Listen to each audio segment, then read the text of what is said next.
A lot of investors or a lot of aspiring investors and brand new investors really struggle with this concept.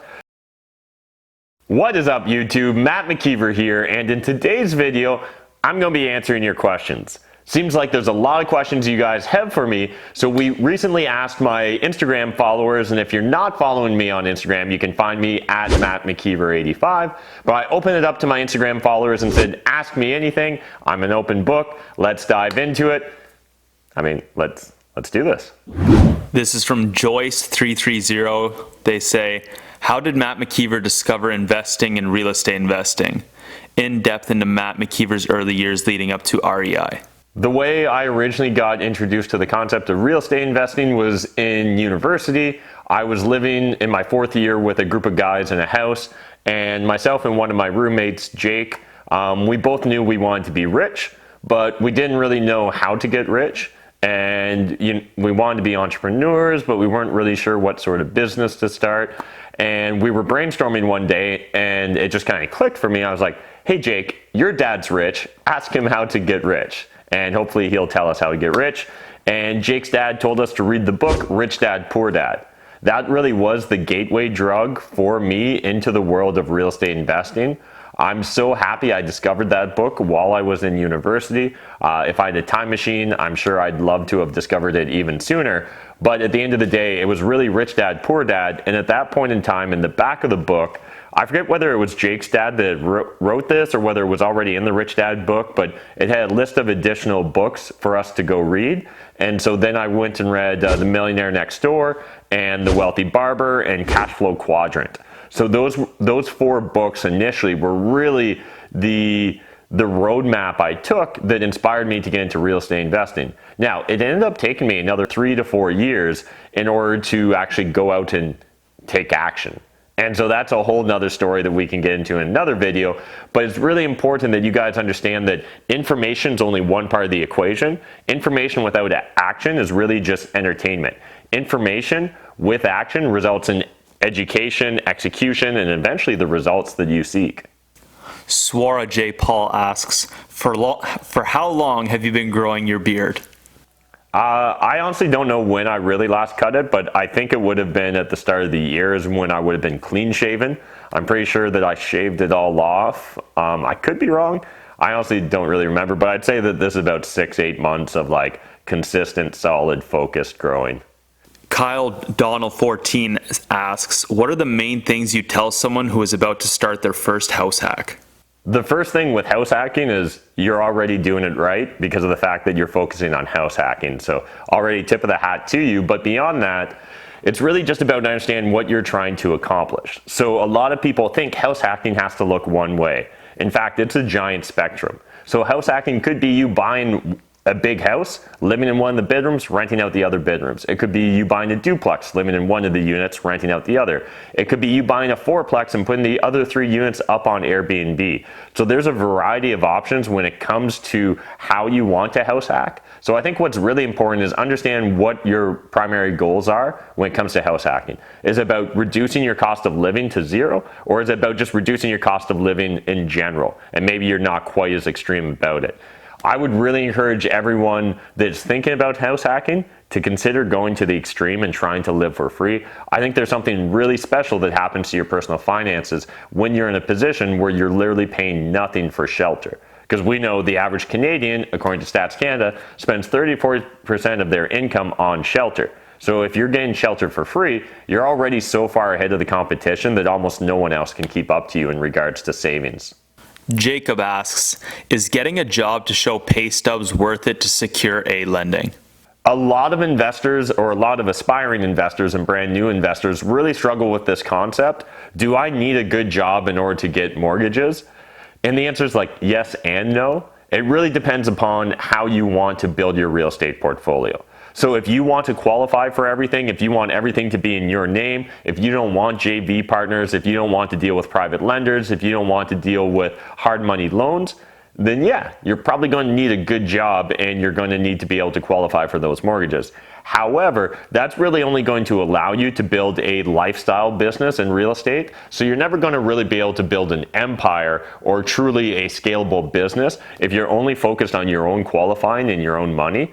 So it really comes down to what you're trying to accomplish. If you want to build that empire, if you want to build that giant business, at some point in time, you're going to have to get used to the concept of using other people's resources, and in particular, other people's money. Sotolini asks, Matt, what are the things you look for in an apartment building for value add?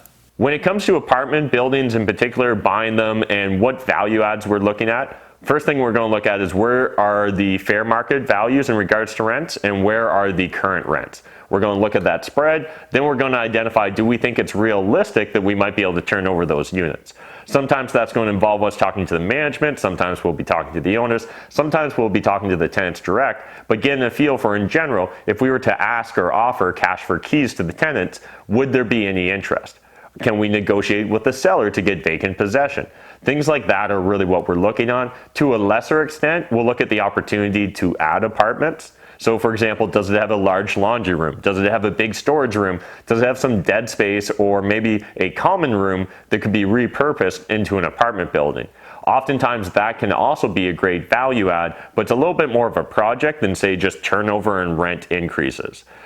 Beyond that, we're maybe going to be looking at increasing the amenities.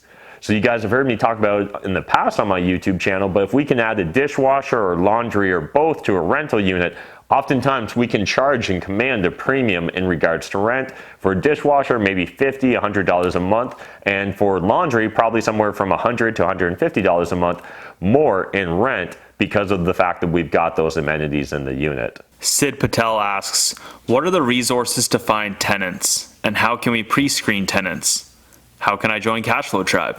So in regards to tenants and screening tenants and just the general process of finding tenants, it's very much going to be a regional endeavor. So you need to get familiar with your local municipal laws and what exactly is allowed and isn't allowed. Here in Ontario, Canada, in particular, we've got the Human Rights Code, right? So we need to be very careful and we need to make sure that we abide by those human rights standards. So you can't, profile tenants, you can't discriminate based upon a multitude of different factors. So it's really important that you get familiarized with that before starting to screen potential tenants. Beyond that, what we can do, and what I see a lot of landlords do that I think is really intelligent, is just give the tenants some homework. Do you want to get control of your financial life? Do you want to crush it in real estate with wholesaling? Do you want to join my full-time team of wholesalers like Mike? Or Shahir? Or what about Tyler? Or Diego? Or what about Amar? Alright, and what do we do, boys? We make offers, we buy fast, never gonna miss a deal cause we pay cash. Offers, offers, offers, deals, deals, deals. Tell us, Mr. Seller, what price do you feel? Cause we're Southwestern's biggest source of deals. Boom! So if you guys want to crush it with wholesaling, you need to join my team. And down below, video description, there's all the links you need. Beyond that, what we can do, and what I see a lot of landlords do that I think is really intelligent, is just give the tenants some homework. So for example, ask them to fill out a questionnaire. Ask them to respond to an email in a very particular manner. If they're not willing to follow those instructions, or if they ignore your process and try and go around the process, well then that's a sign that they might not be a good fit for you, your building, and kind of the culture you're trying to instill on your new apartment building. So really that's the process high level that we're going to take. Now in more specific tactics, we're going to be posting on Kijiji, the local bulletin boards, whatever's popular in your city. Again, it's very region specific. So in the US, it's more likely to be Craigslist. In Canada, more likely Kijiji. Also websites like PadMapper or really any other rent aggregator, we're going to look to post our properties on there as well. And just the more attention in general that we can garner, the more likely we're going to get the right tenant for our building. But again, I think one of the best things you can do in this pre-screening process is have a very specific process and just be steadfast in your requiring a tenant to go through that process. If they're not willing to follow your instructions or your rules in the pre-screening phase, what makes you think once they become a tenant that they're going to be a good fit and they're going to abide by the building rules or even just the landlord-tenant board rules? Nick Smyers asks, what is involved in the process of closings in wholesaling? Does one only need a real estate lawyer for title searches, or is there more to it? So when we're talking about wholesaling and exactly how that sequence of events goes, obviously it depends on where you're investing, but here in Ontario, Canada, if we're looking at the closing process, in theory, you may not need a lawyer to do wholesaling, but I think in practice, you're going to find it a lot more practical to do so. So your lawyer may or may not end up charging you to do the wholesaling transactions. It's going to come down to your personal relationship. In general, for my personal experience, our lawyer doesn't usually charge us for our wholesale transactions. Now, we do a lot of business with them, and we've got a very deep, long-lasting relationship that truly is a relationship, not a series of transactions. Now, on the flip side, I know of other wholesalers that have to pay for each transaction. The cost still will be relatively minimal, and it's going to be less than what you would pay if you were actually closing on the property, because you won't have to worry about things like title insurance or a lot of the other disbursements that go along with buying a property.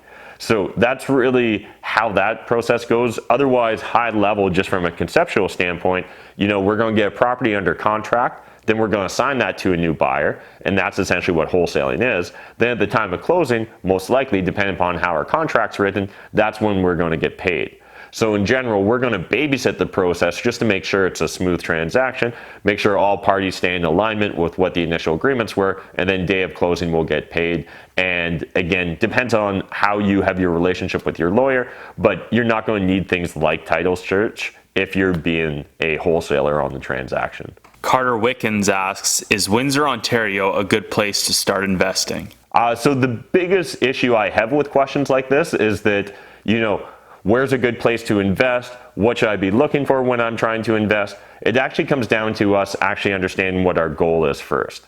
So what I suspect you're asking is Windsor a good place for a newbie to start investing, or is Windsor a good place for someone wanting cash flow to start investing? Is Windsor a good place for a burr investor or a flipper? Again, even those questions are going to vary slightly, so it's really important we understand what our goal is. But yeah, I think Windsor is a very interesting market. I think it's got a lot of potential. Right now, it's appreciating pre-COVID in the 10% plus range. As well, it's got a pretty strong employment situation. It's got relatively low vacancy. It's got the two big bridge projects currently underway. You've got the University of Windsor, which is the first university or post-secondary institution in Canada to have a full-time recruiting campus in India. I think that's a very interesting development. And Windsor is also building a new hospital. So there's a lot of things going on in Windsor. I think it's got a lot of potential, but it actually really comes down to what your goals are as an investor in order to determine whether Windsor makes sense for you. Mateus asks, what's the best way to get into real estate investing when I don't have the capital yet? The best way to get into real estate investing if you don't have any money or capital is going to be, you're going to have to find deals. And so even if you had lots of money, I still think it's a very powerful skill set to be able to locate, find, and negotiate on properties and make them deals. So that's really where I'd start. And there's a variety of ways you could get started. You could literally be door knocking. So recently on my YouTube channel, we released a video with Amar, who joined our team in the last 60 days, and he went door knocking, and within 24 hours of knocking on a particular door, he got the property under contract and assigned it, and was able to have that assignment contract, I believe, be $25,000. So this certainly can be done, but the key is the persistent and consistent execution.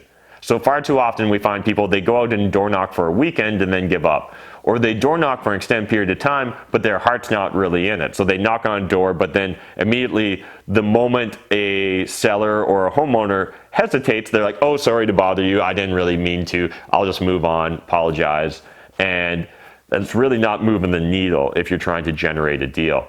So my number one suggestion is become a bird dog, become a wholesaler, become someone that finds deals, because if you find great deals, you can attract money to you.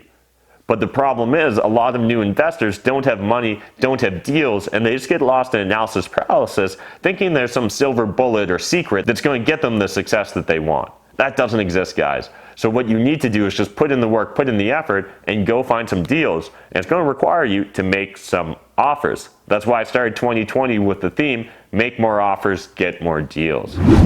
All right, that's it for this video, guys. I hope you enjoyed it. Smash the like button if you did enjoy. Hit the subscribe button if you're new to my channel, and let me know, what questions do you wish I would have answered on this Ask Me Anything? Jump in that comment section down below, and maybe we'll answer them on a future video. And appreciate those of you following along with me on all my social media accounts. So whether you're following along on Instagram, TikTok, LinkedIn, Facebook, YouTube, Twitter. I'm even on Twitter. I don't have much of a following there, but it'd be cool if you guys followed me. So anyways, again, appreciate you guys watching these videos. Hope you enjoy these kind of random Ask Me Anythings. And if you do, let us know in that comment section down below. I'll see you guys in the next video.